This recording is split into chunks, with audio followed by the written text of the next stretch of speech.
آپ کے بارے میں یہ بھی کہا جاتا ہے کہ آپ غصہ بہت کرتا ہوں جی، غصہ بہت کرتا ہوں. نہیں غصہ تو کرتے ہیں کبھی اچھا کبھار لگتا ہے ایسا کہ کئی شکایت بھی آتی ہیں اچھا کہ اویس بھائی نے ڈانٹ دیا، اچھا ساؤنڈ والے نے صحیح نہیں چلایا، اس کو ڈانٹ دیا، یا میری مرضی کا ساؤنڈ ہونا چاہیے، اچھا اور یعنی کہ بھائی ایسا ہوگا تو میں آؤں گا ورنہ نہیں آ اچھا رہا. اچھا. اگر آپ نے مجھے یہاں بلایا ابھی ہوں، ریکارڈنگ کے لیے تو کیا میں نے کہا تھا کہ میری مرضی کا ساؤنڈ ہوگا تو میں آؤں گا؟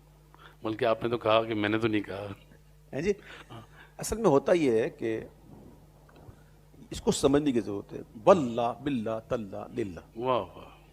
کسی بھی ساؤنڈ والے سے میری کوئی سیٹنگ نہیں ہے کہ بھائی وہ مجھے جناب وہ کمیشن دے دے گا. نہیں، اللہ جانتا ہے. ٹھیک ہے. اور جب یہ بات کوئی بھی بات اس طرح کہی جائے کہ اللہ گواہ ہے، واہ. اور یہ کہہ کر اگر جھوٹ کہا جائے یہ کفر ہے. اللہ اکبر. ٹھیک ہے. تو میں بتا رہا ہوں الحمدللہ واللہ باللہ تاللہ للہ کسی ساؤنڈ والے سے میری کوئی سیٹنگ نہیں کہ میں جناب وہ مجھے کمیشن دیتا ہوں نہ. بات اصل یہ ہوتی ہے عمران بھائی کہ جی محفل کے اندر پڑھنا جس کے اندر ہزاروں کا مجمع اور اس میں آواز پہنچانا یہ ایک آسان بات نہیں ہوتی. اول بے تو یہ سن شک بے لیجئے. شک. دوسری بات یہ ہے کہ اگر آپ نے کوئی بھی اچھے سے اچھا پڑھنے والا ہو اس کو آپ بلا لیں. ٹھیک ہے. اور اگر آپ کا مائک سسٹم جو ہے وہ بالکل ہی تھرڈ کلاس ہے صحیح تو بات. وہ اچھے سے اچھا پڑھنے والا کہ پڑھ پائے گا؟ بالکل نہیں. مجھے آپ بتائیں، آپ نعت خواں ہیں ماشاء اللہ، آپ نے بے شمار محفلیں کی ہیں، آپ کراچی میں، بیرون کراچی، بیرون پاکستان، جہاں مائک ایسا ہوتا ہے جس کو یوں کہہ لیجیے کہ کئی مائک ایسے ہوتے ہیں جس میں ہم پڑھتے ہیں، کئی مائک ایسے ہوتے ہیں جو ہم کو پڑھتے ہیں جی. تو ایسے مائک واہ جو واہ. ہم کو پڑھتے ہیں اس میں پڑھنا آپ کو کیسے لگتا ہے؟ وہ جو ہماری بچی کھچی آواز ہوتی ہے وہ بھی ختم جی ہو جاتی. ہوتا ہی ہے. تو اس وجہ سے میں یہ چاہتا ہوں کہ جب ایک محفل ہو تو اس محفل کو کروانے والے یا سننے والے یا پڑھنے والے مطمئن ہو کے جائیں. واہ واہ. ٹھیک، ایسا نہ ہو کہ ہم پڑھیں کچھ، لوگ سمجھیں کچھ. بے شک. دوسری بات یہ ہوتی ہے کہ ہر فیلڈ کے اندر مہارت رکھنے والے لوگ موجود ہوتے ہیں. جی اب ہمارا یہ انٹرویو ہو رہا ہے تو ظاہر ہے کہ سامنے ایک کیمرہ اس طرف ہے، ایک کیمرہ اس طرف ہے. جی. ان دونوں کو بچوں کو ہٹاتے ہیں، بولا کوئی عام بندے کو رکھ لیں تو ستیہ ناش کر دے گا اس کا. صحیح بات. نہ وہ زومنگ ہوگی، نہ اس کے اندر وہ کلیئرٹی ہوگی، نہ وہ فریم بنے گا. جس کو سمجھنے والا ہی کرتا ہے نا.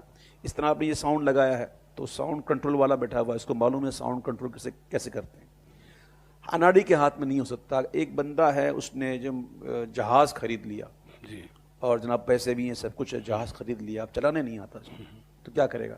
لانا پڑے گا اس کو. ٹھیک ہے بات ہے. تو مسئلہ یہ ہے کہ اچھا ساؤنڈ خرید لینا اس سے کوئی بات نہیں بنتی، جبکہ ساؤنڈ کو آپریٹ کرنا.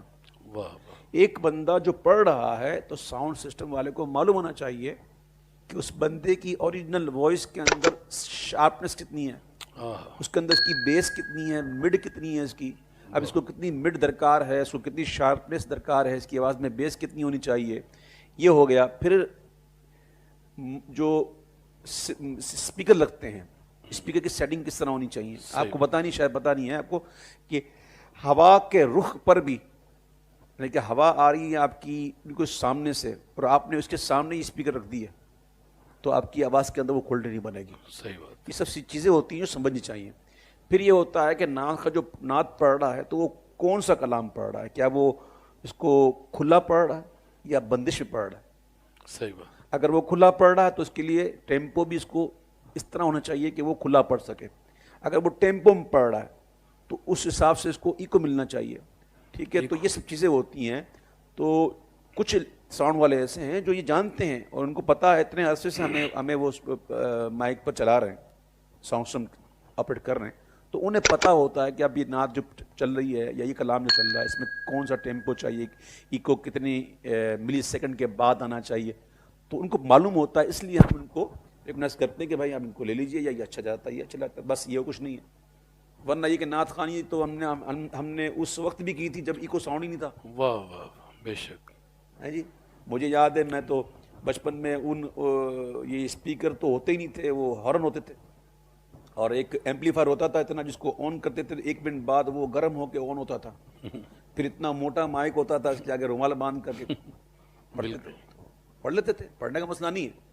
لیکن میں چاہتا ہوں کہ جب محفل میں نعت ہو تو سننے اتنا والے جب پڑھنے خرچہ والے, کرتے ہیں لوگ جی, تو ساؤنڈ بھی سسٹم بھی اچھا ہو, باقی کیا ہے, آپریٹر بھی اچھا ہو, تاکہ پھر نعت خواں کو بھی ایزی ہو جائے, جی ہاں, آپ کو بھی اچھی آواز پہنچے. جی تو بہت سے لوگ بہت زیادہ خرچ کرتے ہیں لیکن ساؤنڈ میں جی. بالکل دوسری وہ بات خیال یہ کہ نہیں آپ نے کہا ڈانٹنا, تو ابھی جس ساؤنڈ والے کو آپ نے ابھی اس وقت لگایا ہے, یہ میرے سامنے ہی بڑے ہوئے ہیں, ٹھیک ہے, انہوں نے خوب ڈانٹیں سنی ہیں, اور ڈانٹ سن کر جو ہے نا یہ آج اس لائق ہوئے ہیں, واہ واہ واہ, ٹھیک ہے, اور ڈانٹا اسے ہی جاتا ہے جس سے محبت کی جاتی ہے, سبحان ٹھیک ہے. اس طرح اور بھی کئی ساؤنڈ والے ہیں, میری ڈانٹیں سن سن کے ماشاءاللہ اب وہ ساؤنڈ ماسٹر بن چکے ہیں, ٹھیک ہے.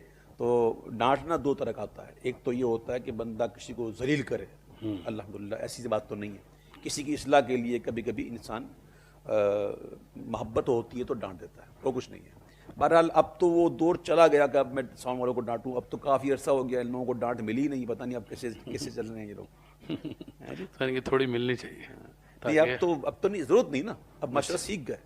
جی واہ واہ, تو جو نہیں سیکھے ان کو کیا کہیں؟ نہیں سیکھے گا, اب میں نے چھوڑ دیا, اب ڈانٹنا چھوڑ دیا, اچھا, کیا کریں.